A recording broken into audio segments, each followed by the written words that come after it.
Halo warga sekolah, kembali lagi dengan Capsek Sekolah Horor.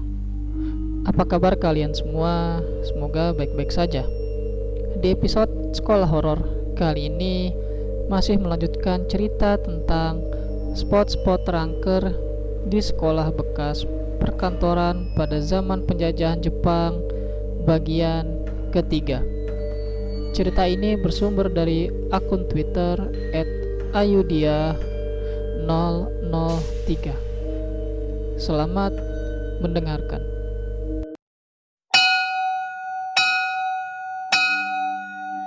Oke guys, kita lanjut ke cerita yang ketiga. Spot ketiga yang terkenal penghuninya paling usil dan paling menjengkelkan adalah taman sebelah laboratorium.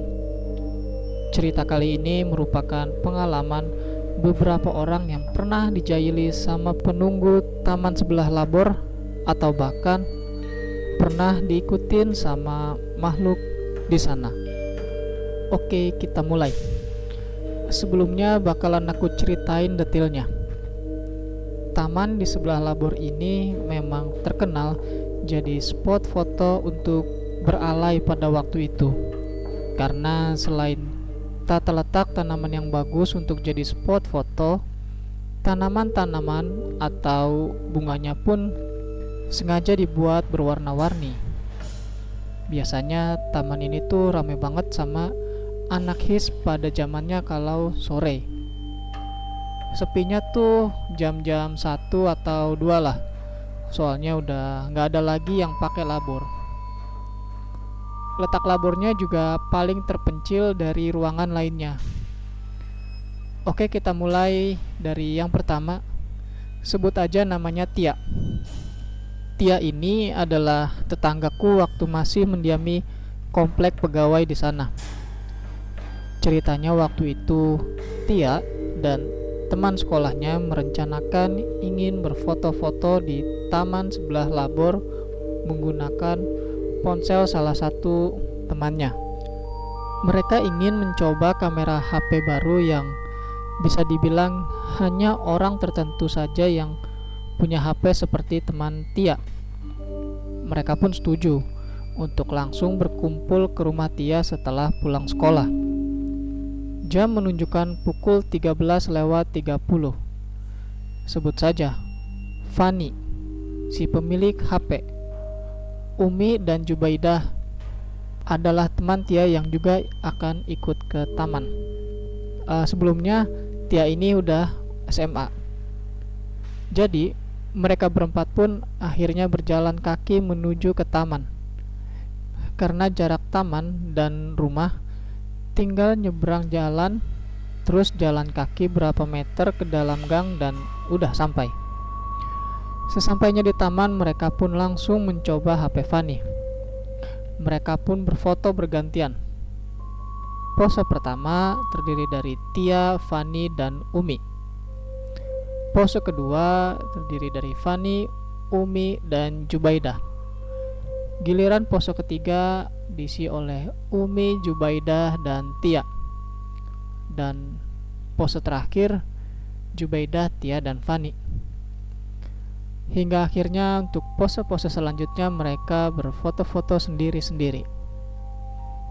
Entah sudah berapa foto dan gaya yang mereka ambil.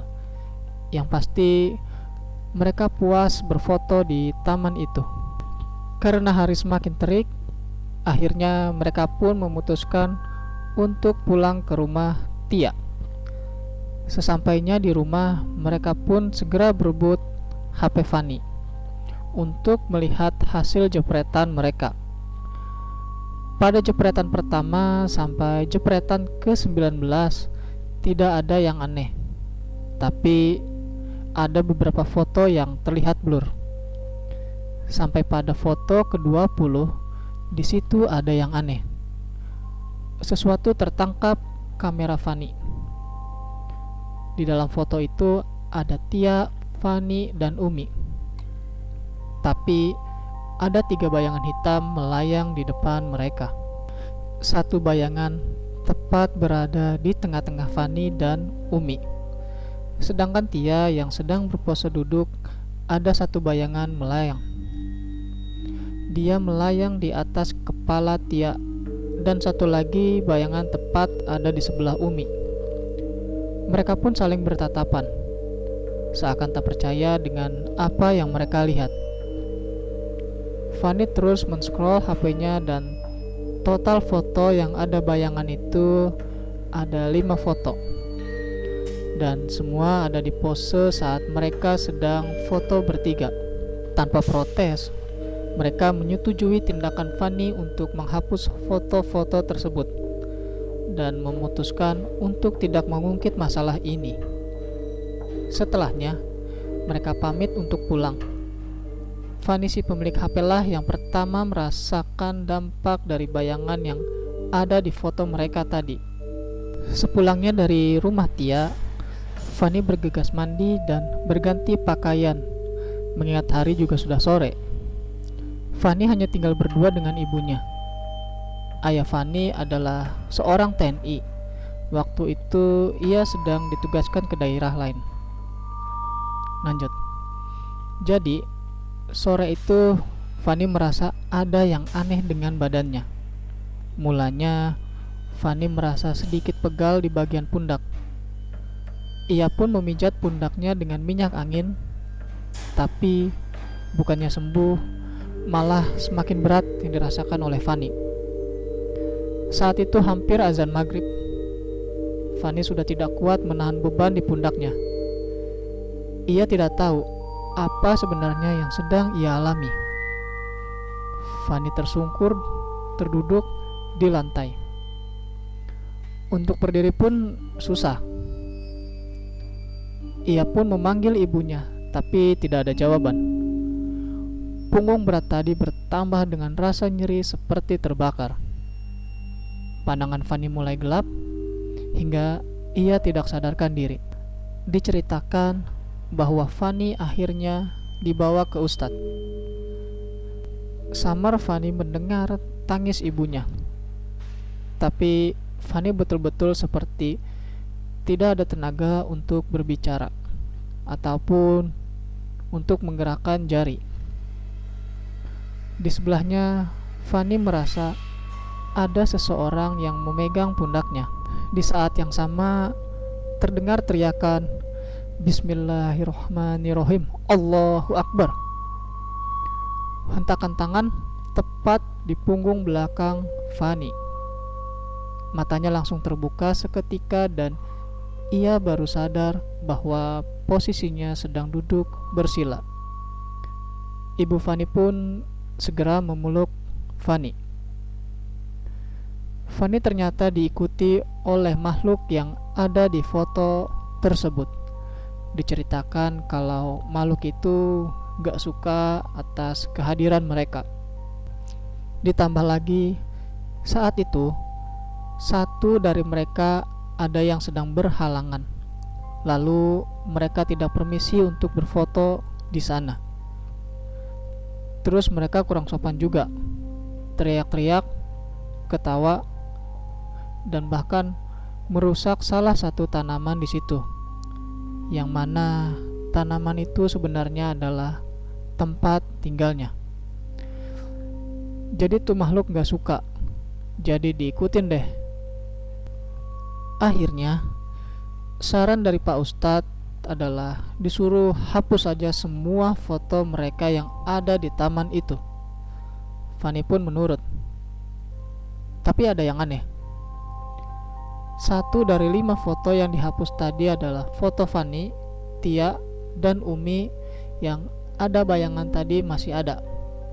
Padahal Fanny yakin kalau foto itu sudah dihapus. Nasib Tia sama Umi juga gak kalah seram. Tia, sepulang teman-temannya dari rumahnya langsung drop. Gak tahu kenapa kepalanya berat dan sakit banget. Dibawa ke dokter lah. Malah dokternya yang bingung. Karena si Tia ini gak ada yang salah, malah dinyatakan sehat walafiat. Dan Tia pun juga sama. Akhirnya dibawa ke Ustadz. Katanya kepala Tia ada yang pegang. Alhasil, Tia nggak sekolah semingguan lebih. Dia disuruh mandi pakai air jeruk limau selama 3 malam. Di situ aku juga kurang ngerti maksudnya untuk apa. Pokoknya intinya sama. Mereka ikut karena merasa keganggu. Si Umi lebih parah lagi. Ini keluarganya pada taat agama. Abinya itu ustadz juga. Awalnya mereka nggak percaya hal-hal kayak gitu. Tapi setelah dilihat melalui mata batin, makhluk yang ada di sebelah Umi dalam foto itu ternyata ada di sebelah Umi. Dia kayak megang tangan Umi kenceng banget. Makanya Umi merasa tangannya berat sebelah. Terus waktu dilihat udah ada cap tangan dong, merah gede gitu. Seremnya tuh makhluk ngikutin karena senang sama Umi. Dia gak mau lepas, meski udah berapa kali abinya ini bujuk itu makhluk. Entah apa yang abinya lakuin hingga akhirnya itu makhluk lepas. Tentunya dengan segala jenis usaha. Aku gak begitu tahu detailnya karena gak lihat langsung. Nah, inti dari ketiga cerita di atas memang taman itu juga salah satu objek berhantu dan paling eksis penunggunya. Dan juga ternyata sebelum ada taman itu, di sana dulu tuh ternyata sebuah rumah. Semacam rumah penjaga sekolah gitu. Tapi udah 20 tahun gak ditinggali. Akhirnya dirubuhkanlah untuk dijadikan taman sama pihak sekolah. Urban legend yang beredar, kenapa rumah itu dirubuhin dan dijadikan taman, sebenarnya karena dulu salah satu penjaga sekolah terakhir yang tinggal di sana, istrinya bunuh diri di sumur yang sekarang udah jadi semacam kolam buatan kecil di taman itu. Alasan dia bunuh diri karena dengar sebuah suara anak bayi dari dalam sumur. Waktu ditengok nggak ada, tapi tahu-tahu istrinya udah masuk aja ke sumur. Ada yang bilang didorong sama jin penunggu di sana. Tapi emang bener sih, aku pernah lihat bekas fondasi rumahnya. Sebelum jadi taman, emang bangunan yang udah rubuh itu dibiarkan terbengkalai beberapa tahun. Itu ketika aku masih SD. Kalau dilihat sama orang biasa aja udah serem. Apalagi kalau anak indigo yang lihat pasti banyak banget jinnya.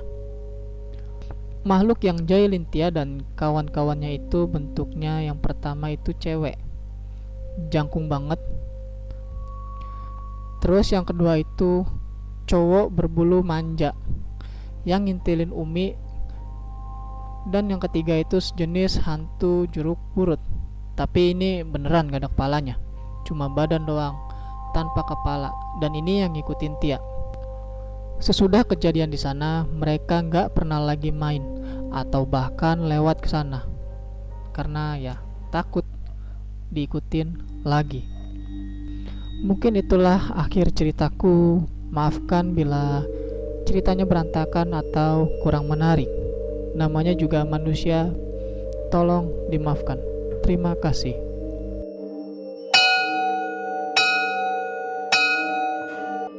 Itu dia bagian terakhir dari cerita mengenai spot-spot terangker di sekolah bekas perkantoran pada zaman penjajahan Jepang. Terima kasih buat kalian warga sekolah yang telah mendengarkan cerita ini. Jangan lupa untuk like dan share video ini agar warga sekolah horor semakin bertambah. Dan sampai jumpa di episode berikutnya.